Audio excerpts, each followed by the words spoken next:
सूरत में व्यापार कारोबार करने वाले साथियों और श्रमिक साथियों के लिए भी आना जाना और ट्रांसपोर्टेशन बहुत आसान और सस्ता हो जाएगा। साथियों, गुजरात में रोपैक्स फेरी सेवा ऐसी सुविधाओं का विकास करने में बहुत लोगों का श्रम लगा है। ये ऐसे आसानी से नहीं हुआ है। इसको करने में कई कठिनाइयां आई, रास्ते में कई चुनौतियां आई। इन प्रोजेक्ट के साथ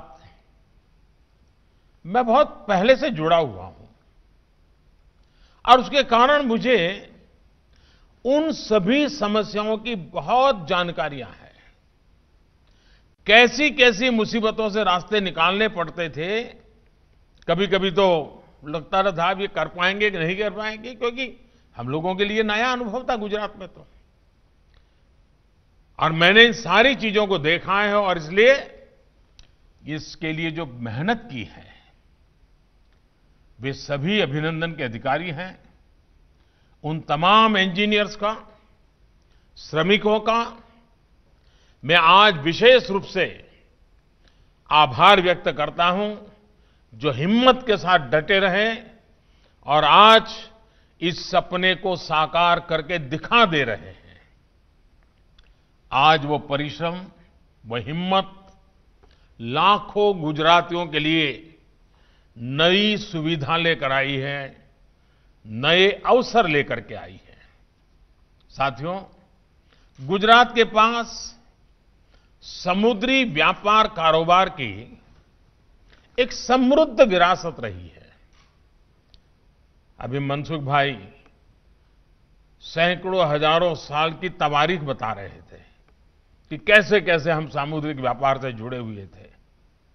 गुजरात ने जिस तरह बीते 2 दशकों में अपने समुद्री सामर्थ्य को समझते हुए पोर्ट लेड डेवलपमेंट को प्राथमिकता दी है, वो हर गुजराती के लिए गौरव का विषय है। इस दौरान गुजरात के कोस्टल इलाकों में इंफ्रास्ट्रक्चर और डेवलपमेंट के दूसरे प्रोजेक्टों पर विशेष ध्यान दिया है।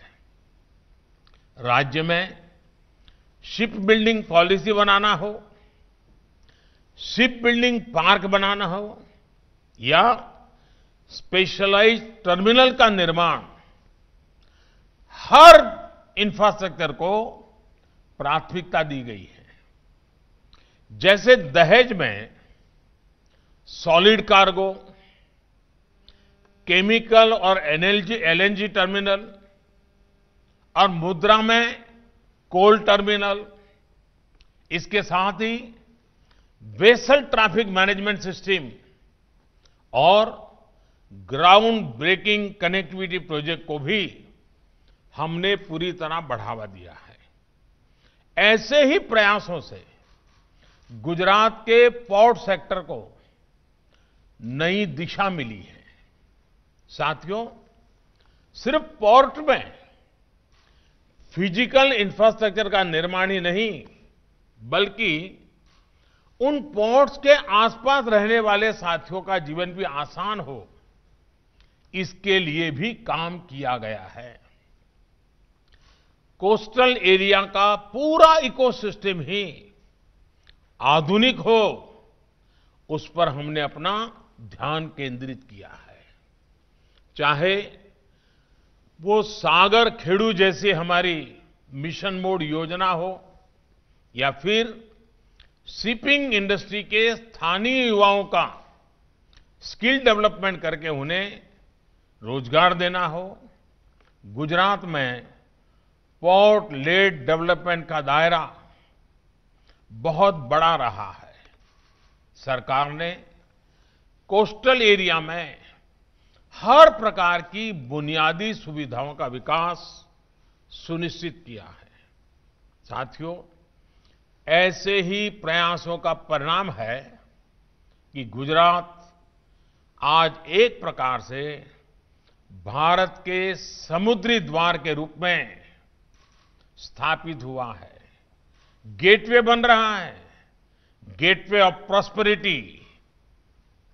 बीते 2 दशकों में पारंपरिक बंदरगाह संचालन से निकलकर एकीकृत कॉम्प्रिहेंसिव का एक अनूठा मॉडल गुजरात में लागू किया गया है। ये मॉडल आज एक बेंचमार्क के रूप में विकसित हुआ है।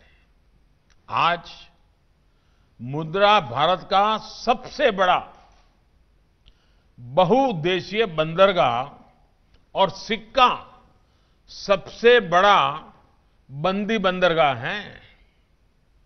इन्हीं प्रयासों का नतीजा है कि गुजरात के बंदरगाह देश के प्रमुख समुद्री केंद्रों के रूप में उभरे हैं।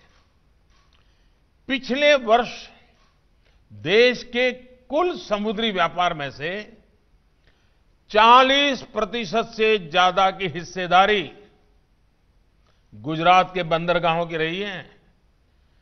ये शायद गुजरात के लोगों को भी आज मैं पहली बार बता रहा हूं। साथियों, आज गुजरात में समुद्री कारोबार से उससे जुड़े इंफ्रास्ट्रक्चर को और कैपेसिटी बिल्डिंग पर तेजी से काम चल रहा है। जैसे गुजरात मैरीटाइम क्लस्टर, गुजरात समुद्री विश्वविद्यालय मैरीटाइम यूनिवर्सिटी, भावनगर में दुनिया का पहला सीएनजी टर्मिनल, ऐसी अनेक सुविधाएं गुजरात में तैयार हो रही है। गिफ्ट सिटी में बनने वाला गुजरात मैरीटाइम क्लस्टर बंदरगाहों से लेकर सी बेस्ड लॉजिस्टिक को एड्रेस करने वाला एक समर्पित तंत्र होगा। ये क्लस्टर एक प्रकार से सरकार, उद्योग और शिक्षण संस्थानों के बीच के सहयोग को बल देगा। इससे इस सेक्टर में वैल्यू एडिशन में भी बहुत बड़ी मदद मिलेगी। साथियों, बीते वर्षों में दहेज में भारत का पहला रासायनिक टर्मिनल बना, पहला एलएनजी टर्मिनल बना। अब भावनगर पोर्ट पर दुनिया का पहला सीएनजी टर्मिनल स्थापित होने जा रहा है। सीएनजी टर्मिनल के अलावा भावनगर बंदरगाह पर रोरो टर्मिनल, लिक्विड कार्गो टर्मिनल और कंटेनर टर्मिनल जैसी सुविधाएं भी तैयार की जा रही है। इन नए टर्मिनलों के जुड़ने से भावनगर बंदरगाह की क्षमता कई गुना बढ़ जाएगी। साथियों, सरकार का प्रयास गोगा दहेज के बीच फेरी सर्विस को भी जल्द से फिर शुरू करने का है। इस प्रोजेक्ट के सामने प्रकृति से जुड़ी अनेक चुनौतियां सामने आके खड़ी हुई है। उन्हें आधुनिक टेक्नोलॉजी के माध्यम से दूर करने का प्रयास किया जा रहा है। मुझे उम्मीद है गोगा और दहेज के लोग जल्द ही इस सुविधा का लाभ फिर ले पाएंगे। साथियों, समुद्री व्यापार कारोबार के लिए एक्सपर्ट तैयार हो, एक ट्रेन्ड मैन पावर हो, इसके लिए गुजरात में मैरीटाइम यूनिवर्सिटी बहुत बड़ा सेंटर है। इस सेक्टर से जुड़ी आवश्यकताओं के लिए प्रोफेशनल एजुकेशन देने वाला ये देश का पहला संस्थान है। आज यहां समुद्री कानून और अंतर्राष्ट्रीय व्यापार, कानूनी की पढ़ाई से लेकर मैरीटाइम मैनेजमेंट, शिपिंग, लॉजिस्टिक्स, उसमें भी एमबीए तक की सुविधा मौजूद है। यूनिवर्सिटी के अलावा लोथल में, जिसका अभी मनसुख भाई ने थोड़ा उल्लेख किया था, लोथल में देश की समुद्री विरासत को संजोने वाला पहला नेशनल म्यूजियम बनाने की दिशा में भी काम चल रहा है।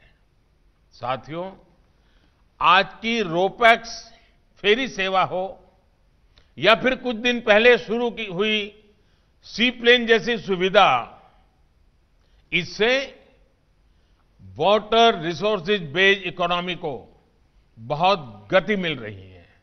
और आप देखिए, जल, थल, नभ तीनों में इन दिनों गुजरात ने बहुत बड़ा जंप लगाया है।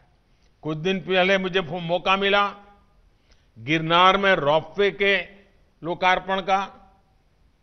वो टूरिज्म को भी बल देगा, यात्रियों को सुविधा बढ़ाएगा और नभ में जाने का एक नया रास्ता देगा। उसके बाद मुझे सी प्लेन का मौका मिला, एक जगह से पानी से उड़ना, दूसरी जगह पे पानी में उतरना।